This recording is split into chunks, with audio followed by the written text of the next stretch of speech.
Welcome to another edition of Revive and Thrive, a podcast about burnout for physician fathers. And I'm your host, Joshua Blum, and this is episode number 26. This is our last regularly scheduled episode. There will be a summary episode after this, but this is the last one that goes through a letter of the alphabet. From the outset, one of the things that we said we would do is take each letter of the alphabet, starting with A and going all the way to Z. And with every alphabet letter, I'm going to talk about a different topic related to the overall issue of burnout with physicians and talk about some little actionable steps you can do specifically as a physician, specifically as a father, to incorporate into your day-to-day life. We have reached the end of our journey. It's been about half of a year, basically. Started in the summer of 2023. For context, you may be listening to this in the future, and ending right at the tail end of 2023 as we're about to go into the new year. I don't know if you're somebody who makes resolutions for the new year or don't, but we will have a summary episode next week that actually touches a little bit on that sort of thing. But for today, we're going to talk about our last letter. Z is our letter for today. Not the easiest letter necessarily to come up with, but in medicine, there's this expression, when you hear hoofbeats, don't look for zebras, look for horses, or some variation on that. And so Z for today's episode stands for zebra. Now, why did I pick that, and why did I pick that particular variation on that quote? I think many times when we are in training, meaning we're learning maybe in medical school and residency, and then of course, really the rest of our careers, we're taught that when we think of a problem, when we encounter a problem in our day-to-day practice, we should think about the most common things that commonly cause those problems first.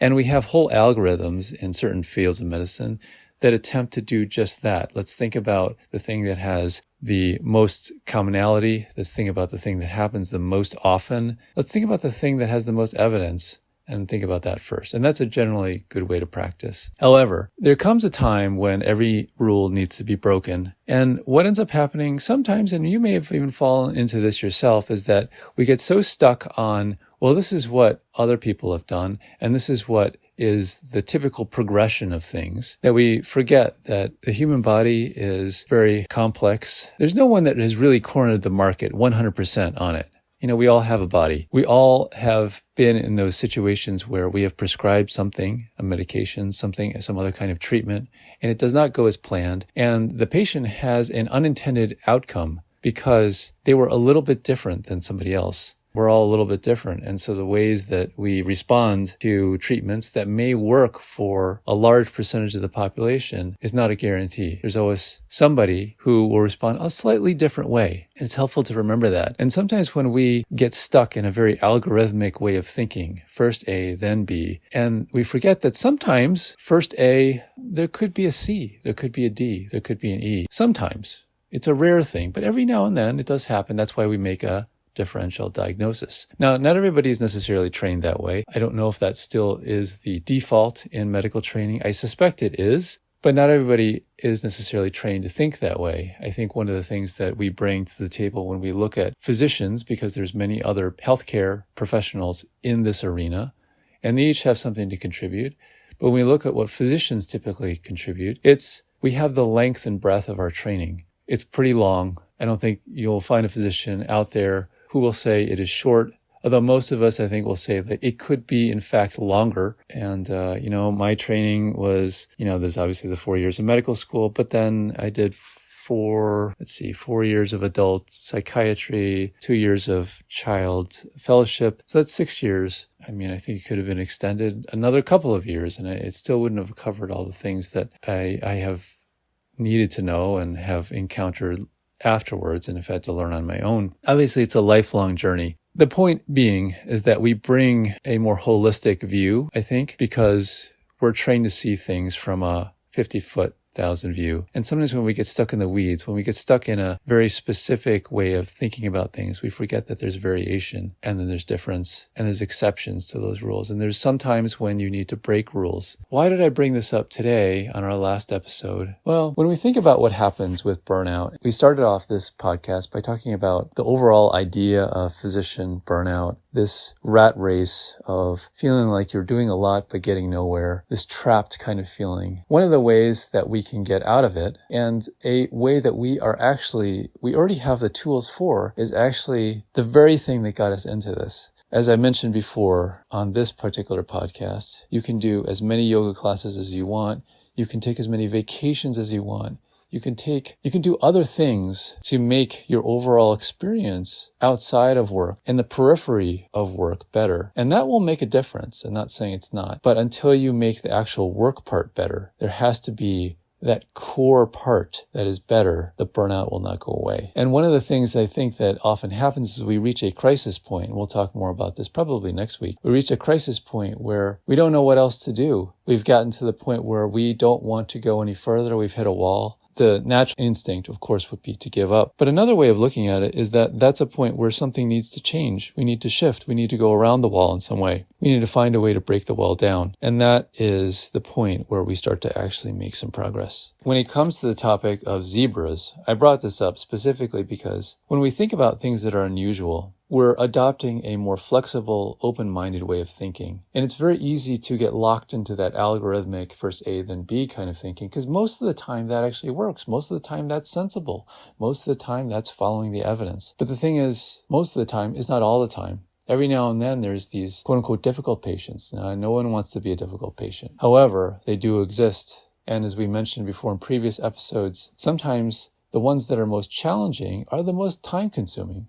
They may only be a small percentage of your practice, 5%, 10%, but yet they may take up the most time. If you work in administration, you may be aware of there's certain high utilizers of healthcare who eat up a fair number of healthcare dollars as well as time from a healthcare systemic perspective, and not to mention their own time as people. When we think about that, usually what ends up happening in those cases is those people have not found something that works for them yet.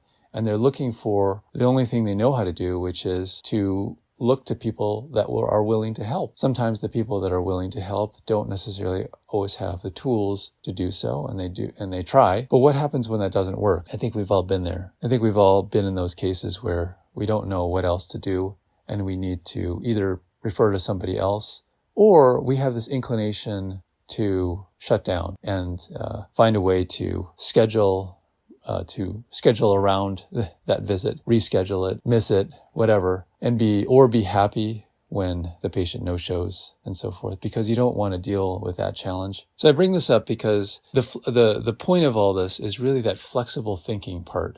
Sometimes when we create systems and we create algorithms, what we're ultimately doing is we're trying to create a way to standardize from one patient to the next, from one user to the next. The idea is that, in science, we make a hypothesis and then we test it, right?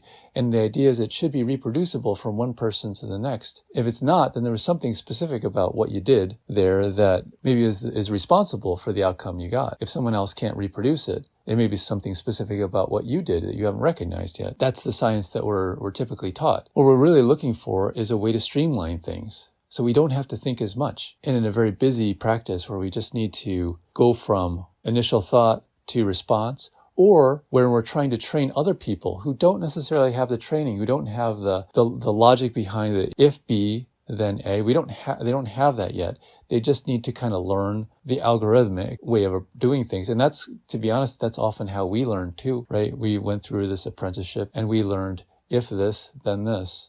And then later on, we hopefully start to fill in the gaps. But the whole point of the algorithm is to save time. The whole point of doing things in that particular way is so we don't miss things that are obvious and straightforward. But that's not 100% of the cases. We don't want to be so tied to our algorithms and our ways of thinking that we get stuck in them and we're not able to see variation when it actually exists, when it's right in front of us. We don't want to get so stuck in the details that we don't see the forest for the trees. I could come up with whatever analogy, but the idea is that what we bring as physicians is that big picture view, the holistic view. And I bring this up specifically when it comes to burnout, because when our wheels get out of the rut and into unfamiliar territory, it's a little bit like traveling. When you go to another country, especially one where you don't speak the language, you don't know the food, you don't know the customs, it's new, it's eye-opening. You're like, whoa, there's a whole other world out there. And in that moment, we are awake, we are alive, we are participating in the fabric of life. And one of the things that happens when we get burned out is we're not there. We're in a rut where things start to feel the same. Now, the challenges may be different, but our response is the same. Maybe a trapped feeling, a desperate feeling, whatever. The same thing can happen at home when we're stuck in a rut of the same thing happening again and again. And it feels like it goes nowhere. You're not making progress, maybe with your children, with your spouse, with other obligations that you meet. And then the work stuff adds to it, and its overall sense of desperation creeps in. So the theme of this episode is there's a comfort in routine. It's often good, but there are times to break the routine as well, because that leads to a fresh way of thinking. And that is one of the ways, my friends, to get out of burnout. We talked about in a previous episode, I believe it was whimsy for W, because it's the idea of thinking in imaginative ways. Our imaginations are incredibly powerful, and it allows us to, as humans, do all kinds of things. So when we harness the power of that, it can take us to great places. Now, you don't have to do this all at once, because there are probably plenty of things in your life that you do without thinking. And some of those things are probably great things. You may not think about what you do in the morning or before bed, for example. You brush your teeth and wash up, or whatever you do for your routines there. You may not think about it because you've done it so many times. When you drive, if you've been driving for a while, you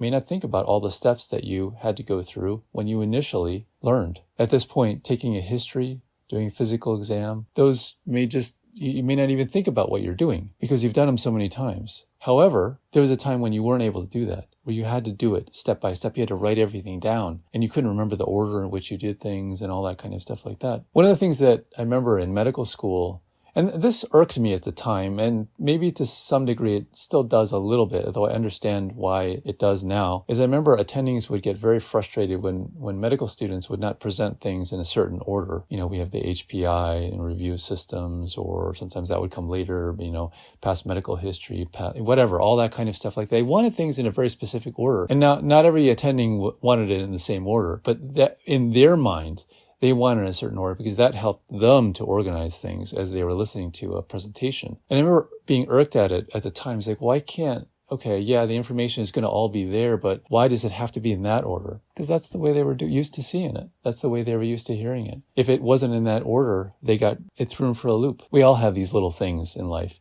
We all have these little routines where we expect to see or hear things a certain way, and if they're not that way, it doesn't fit with our either worldview or whatever. So I would look for some of those things in your day-to-day life because they're there. We all have them. And I would look for ways that you might be able to shake them up a little bit. I'm not necessarily saying look for zebras where it doesn't exist, but if you're not in the process of regularly making, for example, a differential diagnosis anymore, you're like, I used to do that. I don't really do it anymore. For something simple, it's not a bad idea to do. If someone has an unusual side effect to something, take a minute or two and look it up and see, like, wait, actually, is that something that I've actually just not thought about in a while? Do people get that? Because you might be surprised. You might learn something. I think these are all things that we're supposed to be doing, continuing education and all that kind of stuff like that. But sometimes that gets set aside as I'm going to go do my continuing education. And we set aside time specifically for that. But in day-to-day life or in your working practice or whatever, we're like, I don't have time for that right now. Many of these things are relatively small. Looking something up, asking a colleague. These are things that may take, a minute or 2 minutes, those kind of things like that. They're not like huge things. And they may not result in big shifts, but there are little ways in which we start to say, like, look, this is the extent of my knowledge. I don't know more than this. Could there be something else? And there might be. There may be things that you do specifically, with the way you practice that feels like it's rote, that gets in the way, that you're not really sure why you're doing it. I think a great practice, and this is something we can all do better, is to actually ask yourself, why am I doing what I'm doing? Why am I asking this question?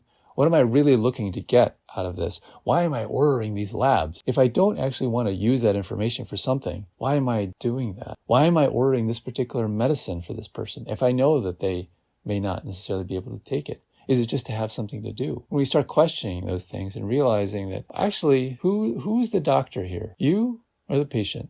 Am I just doing something because it feels like they should have something or they've wanted it? We all encounter these questions. We all encounter these scenarios where we feel pulled to do things. We feel trapped and like, oh, I got to do something else. I need to do. Sometimes we need to do less. That is the reason why I brought up this idea. Thinking less in a black and white way. Less of A than B all the time. Because every now and then there's a C or a D. Less all or nothing. Incrementally, step by step, making some of these changes in small ways. Not necessarily 100% in big ways is often how they become sustainable. I want to thank you for joining me. I want to thank you for participating in these sessions. I want to thank you for the work that you do because it matters. And you need to know that. Sometimes we forget that. Join me next week for our actual last episode of Revive and Thrive, which is a summary of what we talked about to this point. Thank you and have a great weekend.